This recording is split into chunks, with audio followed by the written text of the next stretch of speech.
So all the answers to the question from video 5. The main differences between the Paleo Indians and the Archaic Indians.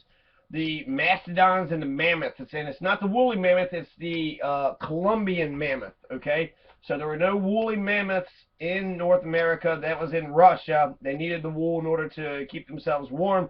But the mammoths that we had here were different. We also had mastodons, which are different than mammoths too. Whenever they would find Paleo Indians, they would find the arrowheads around the dead mammoth. So they'd find a dead mammoth or a dead mastodon, and they would see all these different tools and arrowheads. So you could tell that these mastodons were being killed by the ancient original people who was here. And in fact, it almost seems like it kind of goes down in sophistication, because when the archaic period comes up, they have to learn how to hunt deer and rabbits and smaller game, since there's no mammoths or mastodons left. One theory is that the humans killed all the mammoths and the mastodons and ate them. There's about 3 different theories. There's disease, there's the humans killed them, and then there's a comet or an earthquake or some big catastrophe. So that's the big difference between the archaic period, no mastodons, no mammoths. Paleo Indians, they had mastodons and mammoths. What's the difference between the woodland and the Mississippian periods? The Mississippian culture were known as the mound builders, okay, and more intensive agriculture than the woodland. So woodland period is when they started farming, but the Mississippian culture is when they started to be more closely resembling the latter-day Native Americans. We see the Shawnee and the Cherokee and the Gucci, Chickasaw, Lenapota, the Piankeshaw, the Potawatomis, the Wiyas, the Eel River Native Americans, the Wyandots, the Miami.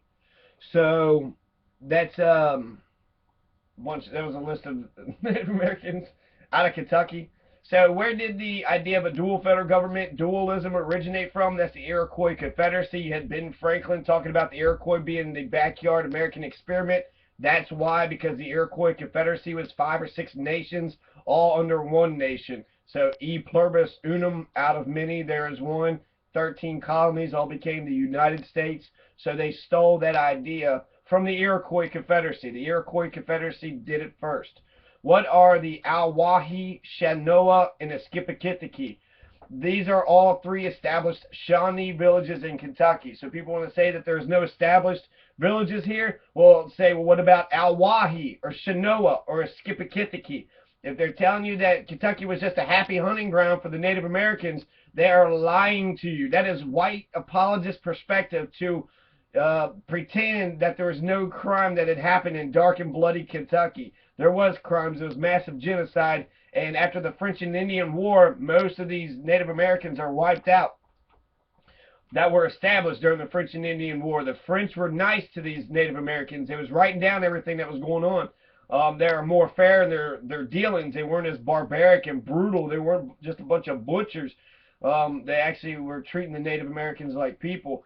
After the French lost the French and Indian War, which was the British fighting against the French and Indian War, the French was gone out of the continent, and then all these villages just got killed. So I think it's just the English were warring against the French, and they said fuck any Indians that opposed them, and they just killed everybody. That's what happened to Skippakittiki. It's what happened to Alwahi. Probably what happened to Shanoa. I think we actually might know more about Shanoa, since it was the mouth of the Scioto River.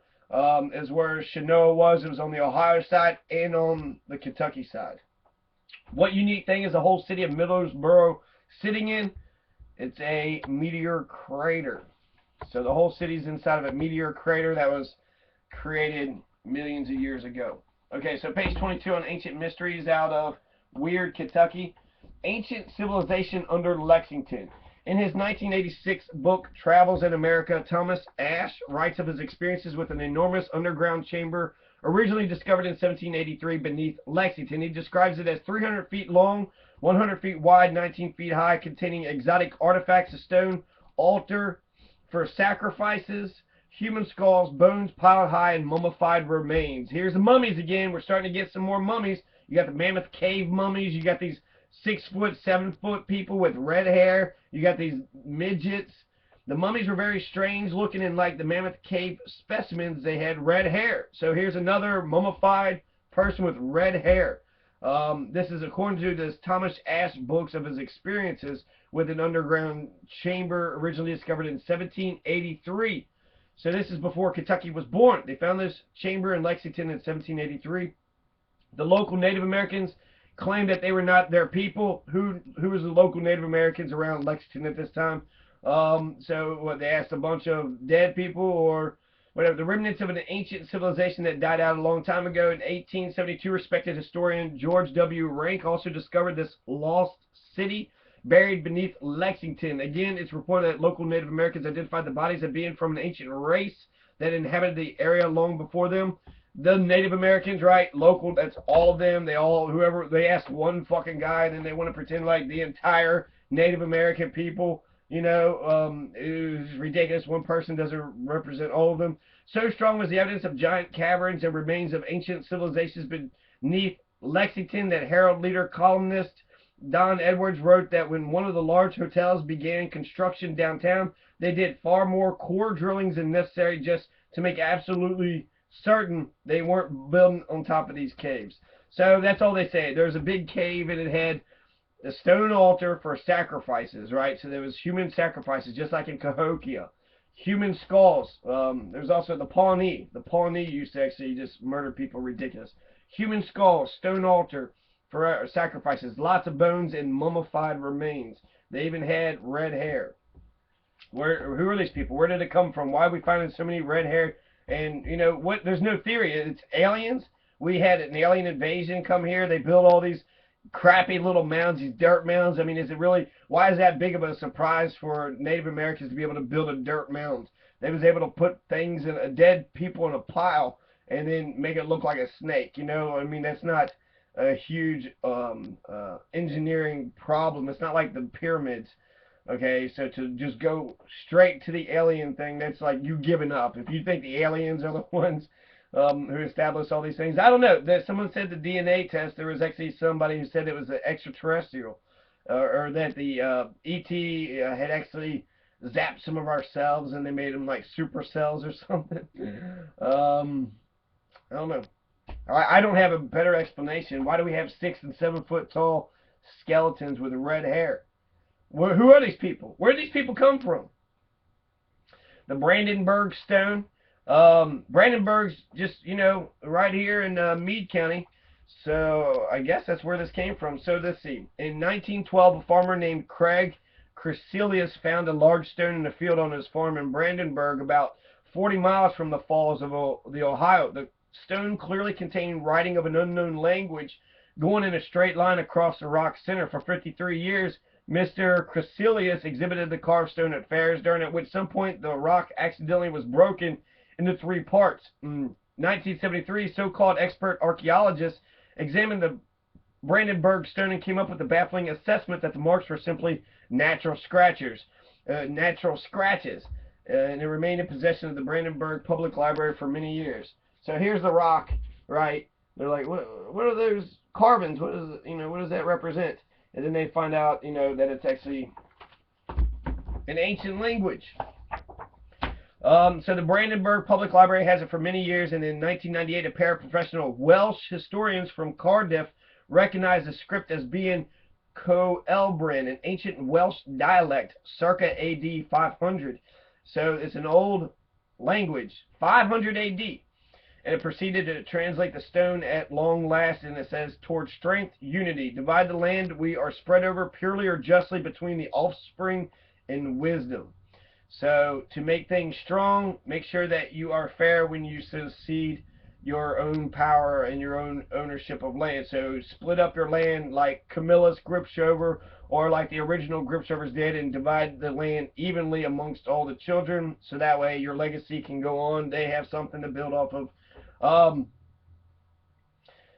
There's sort of another idea of what this could be. It could just be some random, you know, just some random, who knows what the hell happened, right? Just somebody being washed up on the shores. Let's see, they're talking about a stone, right? Just a stone that came out of a field in his farm. So there could have been Welsh, there could have been Vikings, there could have been Chinese, there could have been a lot of people, just like one or two little groups of people eventually coming here, trying to establish themselves, and eventually getting wiped out for some reason by the Pawnees, or the other Native Americans. And on Corn Island, supposedly there's a whole nother pile of dead bodies and skeletons on Corn Island, which is right next to Louisville. The idea was the Native Americans had got all these white people, got them on the island, then wiped them all out. So there is some of the Native American myths and the oral traditions did mention that there were white people beforehand. That's why white people grabbed onto that idea and thought it was such a great idea. I still doubt it, but I can't explain these things. I can't explain why there's a 6, 7 foot red-headed skeletons. I don't understand the mummies. Where are these mummies coming from? Why are people mummifying this? Where did they get that technology from? Did they just come up with it eventually on their own? Did some of the knowledge, come from ancient Egyptian? A lot of the Inca civilizations and a lot of the language does seem Egyptian. So who knows? Who knows where these people came from? And that's the thing about the history, is it remains a mystery until we can prove it. And if we can't prove it, then it'll always just remain a mystery, and it'll just be speculation. To many, the revelation that the Brandenburg Stone is ancient Welsh serves as further evidence that the Welsh Prince Madoc arrived in North America centuries before Columbus and colonized Louisville's riverside area. The stone is currently on display at the Charleston Library in Charleston, Indiana. So, Welsh. There are some Welsh people here in Kentucky. How did the Welsh get here? Nobody knows. So, there's also some ancient rock walls. I don't know. So forget the Grand Canyon, folks. The Red River Gorge in Kentucky provides the same grandeur and thrills for a fraction of the travel expense. The Grand Canyon is much bigger, to be sure, but it's mostly an empty hole in the ground, whereas the Red River Gorge is literally pulsing with life and energy, resonating with mystery and power. So what exactly is the Red River Gorge? Well, when most people refer to it, what they're really talking about is a much larger general area known as the Pottsville Escarpment. So Pottsville Escarpment, is that you're talking about the Red River Gorge or the Pottsville Escarpment? This is a dense mountainous area of the forest and swamps combined with elaborate rock formations and outcroppings, the kind most people think of as being a feature of the western United States. The actual gorge is but one part of the escarpment. It's a huge canyon that includes natural bridges, waterfalls, and archaeological remains of ancient civilizations. This area is well known for being a treasure trove of petroglyphs etched by members of ancient civilizations. The petroglyph images include footprints, animals, geometric and abstract designs, and anthropomorphic figures. So, something about the Red River Gorge. The swastika, the Gamadion, the very ancient symbol, popular for thousands of years before the Nazis adopted their own. So there's swastika-like symbols that are in the Red River Gorge. Images of bears, birds, lizards, cats, wolves, and fish been painted or chiseled into the rock. Drawing pictures of footprints was a popular pastime for early man. So Kentucky's Blue Hole. I was reading the story about the Blue Hole in South New Jersey and was intrigued. I wanted to make it known that there's at least one other blue hole in the country, and is located in Bowling Green at Lost River Cave. Lost River Cave is basically a park where tourists can tour the caves, ride boats through them, purchase stuff from the gift shop. Some people even get married there. There's a blue hole there as well that has a display sign in front of it like you see at many state and national parks describing the objects seen, etc. I cannot remember what they said the depth of the hole was, but it was extremely deep. They have it roped off so no one can get close enough to fall in. It's also very blue. I'm not sure what the temperature of it is, though. A blue hole, that's it. They hit a whole thing on the blue hole, which there is nothing there. Somebody said a blue hole, and who knows if there actually was one. Here's the Middle Fork Ogham Rock Shelter, which I'm going to have to come back to, but this seems like it's more fun, right? It's an Ogham Rock Shelter. It's got all these different writings on the side of it. Who are these people? Where they come from? Find out in the next video. In the meantime, here's some questions. Who did the English colonists war with for 3 years after defeating the French in 1763 in the French and Indian War? So 1754 to 1763 is the French and Indian War. This is when the British wipe out the French, and then they wipe out all the Native Americans in Kentucky, evidently, too. Right after this is the one that makes the most sense. There's a war going on in the midst of a war. They're still fighting. you know, well, so who did they fight with? Who they still fighting with? I basically told you, but who did the English colonists war with for 3 years? So they're fighting the French and the Indian allies until 1763. They signed the Treaty of Paris, the first Treaty of Paris with the French in 1763, which ends the fighting between the French and the British. But fighting still goes on for another 3 years. And who did it go on with? Who did the fighting go on? Who did they fight with? Right? Who did the English colonists fight with? Yes, it's going to be a big surprise. I do want some specific answers. There's one man specifically, and then and then lots of groups after that. So, why did Lord Dunmore declare war on the Ohio Valley Native Americans in 1774? You got Lord Dunmore, who was the governor of Virginia. He declared war on the Ohio Valley Native Americans in 1774. Why did he do that? Okay, so one Lord Dunmore was also Daniel Boone's god. You know, Daniel Boone signed on the dotted line that he was British. He would do whatever Lord Dunmore told him to do. He was loyal and obedient to the British crown. That's who Daniel Boone was. Even was put on trial by his own men in Kentucky for being loyal to the British, selling out, you know, the colonists, the Kentuckians, to the British when he got captured by the Native Americans. Question 28. Who were the first two white Frenchmen who traveled down the Mississippi River to its confluence with the Arkansas River in 1673? Who were the first two white Frenchmen who came down the Mississippi all the way to the Arkansas River in 1672?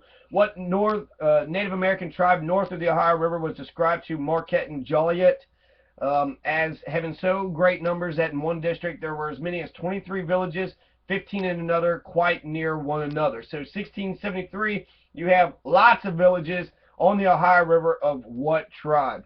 Who, relevant to Kentucky history, gained his wealth by helping Pizarro's Spanish conquest of the Incan Empire in Peru? A hint, he was the first European explorer to set foot in Kentucky.